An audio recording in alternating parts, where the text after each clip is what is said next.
লাভের হিসেব কষে হিমাগারে আলু রেখেছিলেন নওগাঁর কৃষক ব্যবসায়ীরা, কিন্তু বাজার দর এমন জায়গায় ঠেকেছে, লাভ তো দূরের কথা, হিমাগার ভাড়া দেওয়ার ভয়ে আলু তুলছেন না অনেকে। অভিযোগ, সরকারের বেঁধে দেয়া দাম ঝুলছে শুধু ব্যানার আর সাইনবোর্ডে।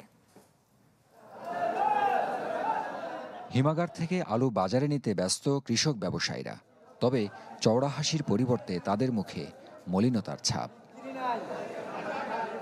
বলছেন ৬০ কেজি প্রতি বস্তা আলু হিমাগার ভাড়া ও পরিবহন খরচ বাবদ পড়েছে ৬৫০ টাকা, অথচ পাইকারি বাজারে প্রতি কেজি বিক্রি করতে হচ্ছে মাত্র ১০ থেকে ১৩ টাকায়। এতে লোকসান হচ্ছে বেশিরভাগেরই।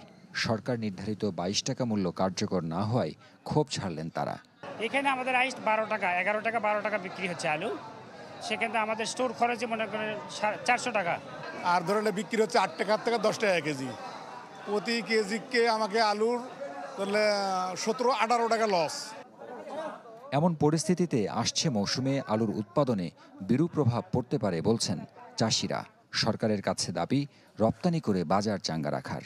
উৎপাদন ব্যাপক পরিমাণ হয়েছে, কিন্তু এই আলুটা যদি বাইরে যেত তাহলে আর এরকম হতো না।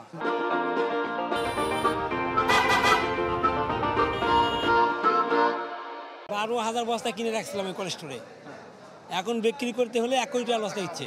এই যাবতে হিসাব করে দেখতেছি, যদি আমরা সামনে বারে যদি আলু করি আর এই পর্যায়ে যদি দাম থাকে তাহলে আমরা তো মার খেয়ে যাব।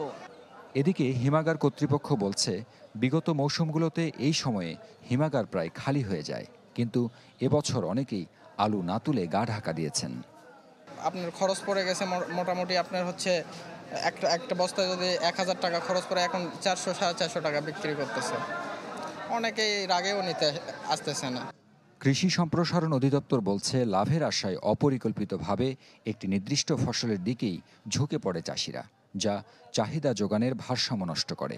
তাই আগামীতে ক্রপ জোনিং সিস্টেমের দিকে যাওয়ার পরিকল্পনা আছে বলে জানান এই কর্মকর্তা। গণহারে একটা সবজির পিছনে বা একটা ফসলের পিছনে সবাই না ছোটে। ক্রপ জোনিংটা হবে এভাবে যে ফসলটা যে জেলায় ভালো হয়, অর্থাৎ যে জেলায় ওই ফসলের অনুকূল আবহাওয়া বিরাজ করে, সেখানে সেই ফসলটা হবে, যাতে আমরা সব জেলায় গণহারে সব ফসল না করি। গেল মৌসুমে ৫ লাখ টন আলু উৎপাদন হয়েছে নওগাঁয়। হারুন রশিদ চৌধুরী, চ্যানেল 24, নওগাঁ।